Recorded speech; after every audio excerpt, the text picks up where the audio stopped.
As you know, I try to find all sides to a story if I can. And whenever I cover alternate science, I also give the point of view of the skeptics. But that's, with this episode, when I started to get upset. Some of the videos I found that debunk the electric universe theory are aggressive. If you're open-minded to an idea like the electric universe, then according to some YouTube scientists, you're a moron, you're a nut job, you're a toddler. If a snake oil scientist is taking advantage of people by charging them money for nonsense, then call them out. I support that 100%. But attacking the believers, the victims? I don't agree with that at all. You persuade with compassion and kindness, not with insults and condescension. And there are other debunkers who think Velikovsky, Thornhill, and other proponents of the electric universe theory should be silenced, and that their research should be removed from the internet. This is to protect us from, you guessed it, disinformation. Right. Protecting people from disinformation is censorship, and there's no place for that in science. Not only was the scientific press copying at him, and in a way that was violent, not in terms of an orderly discussion that this idea is yet to be tested and it takes more time and etc., but saying this idea is crazy and any man who has such an idea is mad, insane, that kind of thing.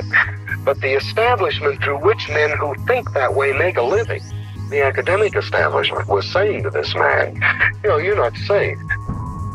Scientists tried to censor Velikovsky too. Velikovsky's book, Worlds in Collision, was a New York Times bestseller. The scientific community did everything they could to remove it from the charts, and eventually they succeeded. The book, The Worlds in Collision, then merely the first of the books, had been on the top of the bestseller list for something like 11 weeks. And nonetheless, the publisher was so mortally wounded, is the only word, by the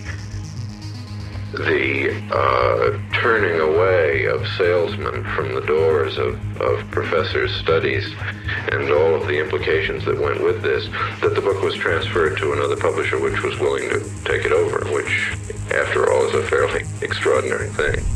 Velikovsky's ideas were too dangerous. We had to be protected from disinformation. So poof, the book is gone. And look, Velikovsky was probably wrong about everything. The comet, Venus, Saturn, the electric sun, all of it. Probably all wrong. But it's okay to be wrong. That's how we find out the truth. In the words of a great scientist, science is a self-correcting process. To be accepted, new ideas must survive the most rigorous standards of evidence and scrutiny. The worst aspect of the Velikovsky affair is not that many of his ideas were wrong or silly or in gross contradiction to the facts. Rather, the worst aspect is that some scientists attempted to suppress Velikovsky's ideas. Scientific ideas must survive the most rigorous standards of evidence or scrutiny.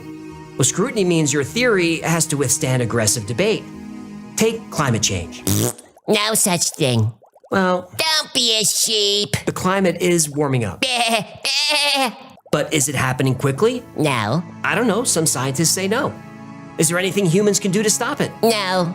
I don't know. Some scientists say no. There are two sides to this scientific debate, but only one side is allowed to be heard. That's not science, that's censorship. Now, I don't know who's right. Neither do you.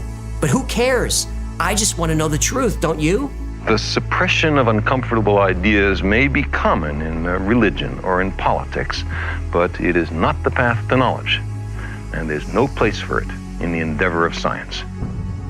Now, what about certain experimental medicines that a lot of us have been taking? Those medications work well for most people, but not all people. But we don't hear much about that. There are two sides to this issue as well, but there's no debate allowed. Look, I can't even say the V word on this platform. Now, that's not science, that's censorship. Science is now used to give more wealth to the wealthy. Science is used to give more power to the powerful. And science is now weaponized to turn half the country against the other. Again, I don't care who's right. I just want the truth. But science isn't about truth. Not anymore. Promote the right science and get a book deal, a guest spot on cable news, and highly paid speaking engagements. Promote the wrong science? Lose your reputation, lose your career, get deplatformed on social media. What would you choose? So scientists without accepted and conventional ideas stopped asking questions. And the history of our study of the solar system shows clearly that accepted and conventional ideas are often wrong, and that fundamental insights can arise from the most unexpected sources. Carl Sagan was correct. Accepted science is often wrong. So here's something to keep in the back of your mind. When there's a mainstream scientific view out there that suppresses debate and censors scientists that disagree, that mainstream scientific view exists for money and for power, not for the truth. And on that, there is no debate.